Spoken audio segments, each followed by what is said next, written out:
मैं मोबिन अंसारी क्लासेस से आज 11th क्लास के लिए इतिहास का 5वां चैप्टर का नाम है यायावर साम्राज्य। आज इस चैप्टर के बारे में हम लोग पढ़ने जा रहे हैं और क्वेश्चन है चंगेज खान के जीवन के विषय में उल्लेख कीजिए। तो हमें आज क्या पढ़ना है? Genghis Khan. तो पहले ध्यान से पहले कुछ बता देता हूँ कि चंगेज खान का जन्म कब हुआ था? जन्म 1162। इसका जन्म हुआ था 1162 ईस्वी में। ठीक, तो जन्म हो गया 1162 ईस्वी में। फिर इसके बाद जन्म कहाँ हुआ? तो याद रखना कि मंगोलिया के उत्तरी भाग में, मंगोलिया के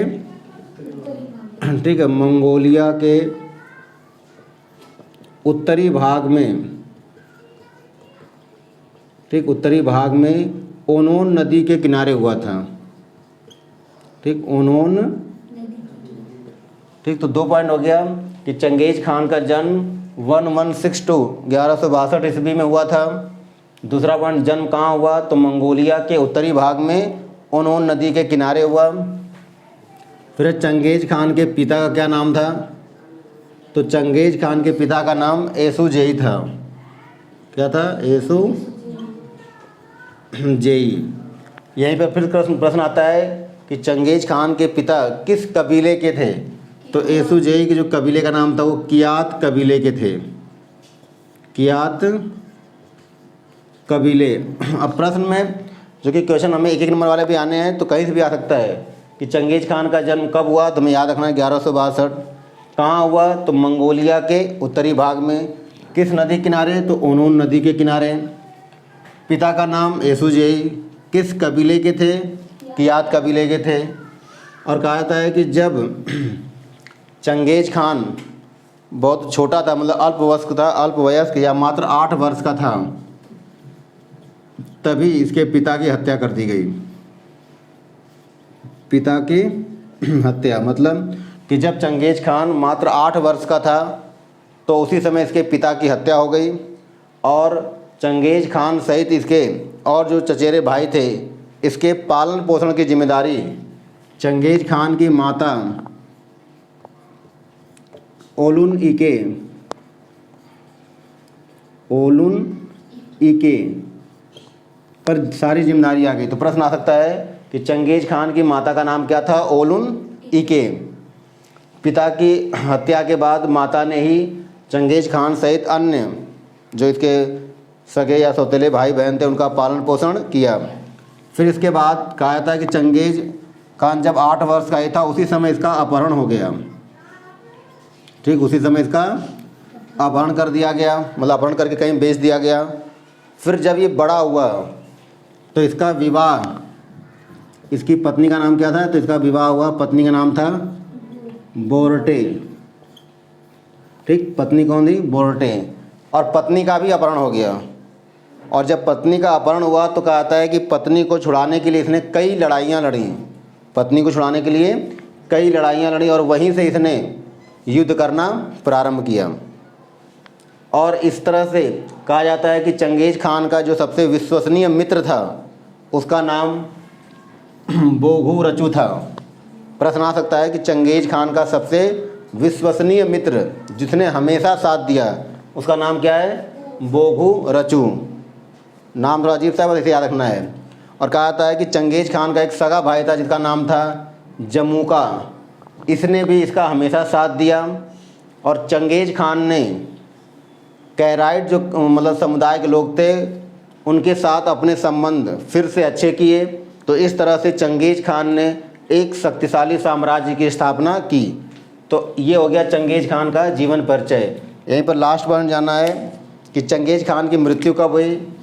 तो चंगेज खान की मृत्यु 1227 ईस्वी में क्या हो गया? मृत्यु। ठीक, और ये भी जानना है कि चंगेज खान के सबसे बड़े बेटे का नाम क्या था? जोची।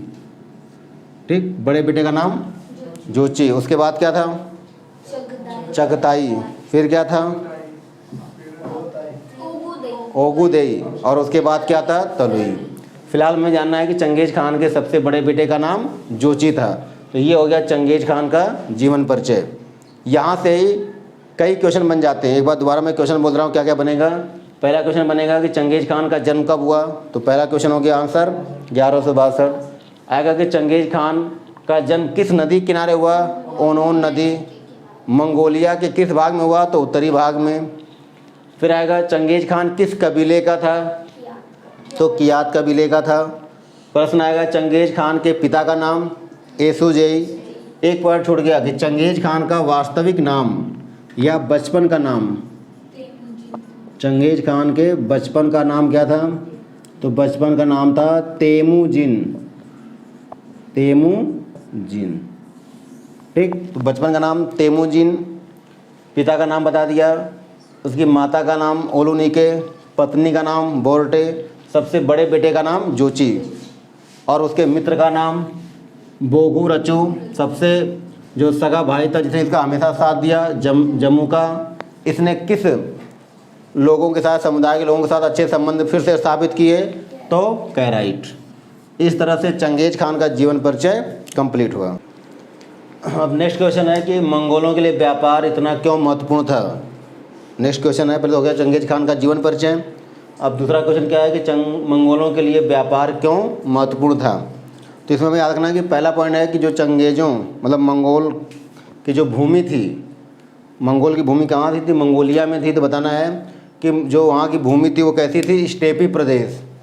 तो बताना कि मंगोलों के लिए व्यापार अत्यधिक महत्वपूर्ण था क्योंकि इनकी ज़मीन स्टेपी प्रदेश थी जहाँ पे स्रोत या संसाधनों की कमी थी, जहाँ पे स्रोत या संसाधनों की कमी थी। यहाँ के लोग मतलब मंगोल, यहाँ के लोग मध्य एशिया के देशों से, मध्य एशिया में कई देश आते हैं, तो मध्य एशिया के देशों से वस्तुओं और व्यापार के लिए विनिमय करते थे। दोबारा जानना है कि मंगोलिया की भूमि में संसाधनों की कमी थी जिसके कारण मंगोल लोग मध्य एशिया के देशों से वस्तुओं और व्यापार के लिए विनिमय करते, विनिमय मतलब लेन देन करते थे।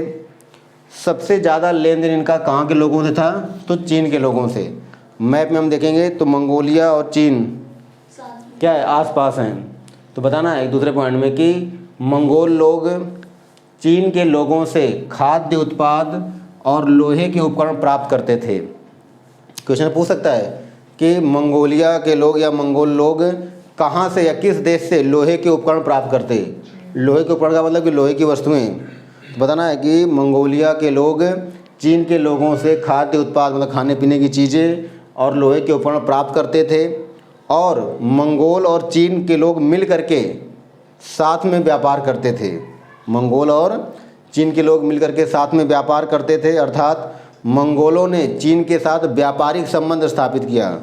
वर्ड याद रखना, क्या संबंध स्थापित किया, व्यापारिक, ठीक है, व्यापारिक संबंध स्थापित किया। ठीक है, व्यापारिक संबंध का मतलब है कि उन्होंने आपस में समझौता कर लिया कि हम मिल करके व्यापार करेंगे जिससे हमें सुरक्षा भी प्राप्त रहेगी, हम लोग एक दूसरे की सहायता भी कर लेंगे और व्यापार भी अच्छे से करेंगे। तो यही बताना कि चीन के साथ मिल करके इन्होंने वस्तुओं का व्यापार करते थे जो दोनों के लिए लाभदायक था। दोनों के मतलब कि चीन के लिए भी लाभदायक था और मंगोलों के लिए लाभदायक था। तो यही कारण है कि ये लोगों ने केवल और केवल व्यापार को ही बढ़ावा दिया। इन्हें पता था कि हमारे यहाँ अन्य प्रकार के स्रोत नहीं है तो हमें व्यापार करना होगा। तो 3 पॉइंट में इसका आंसर कंप्लीट करना है। कितने पॉइंट में, 3। एक बार दोबारा बता रहा हूँ शॉर्टकट में। पहला पॉइंट क्या बताना है कि मंगोल की भूमि उतना उपजाऊ नहीं थी, वहाँ पे संसाधन नहीं थे, इसलिए उन्हें मजबूरन दूसरे देशों से लेन देन करना पड़ता। सबसे ज़्यादा लेन देन कहाँ से करते थे, तो चीन से करते थे। क्यों चीन से करते, चीन के पास में था और चीन के पास पर्याप्त रूप से संसाधन भी मौजूद थे। तो बताना होगा कि ये लोग चीन के साथ खाद्य उपकरण, खाने की चीज़ें और लोहे के उपकरण प्राप्त करते थे और मिल करके व्यापार करते थे। मंगोलों ने चीन के साथ व्यापारिक संबंध स्थापित किए कि हम लोग मिल करके व्यापार करेंगे तो ये हम दोनों के लिए क्या होगा, लाभदायक। ठीक, तो ये इसका आंसर कंप्लीट हुआ।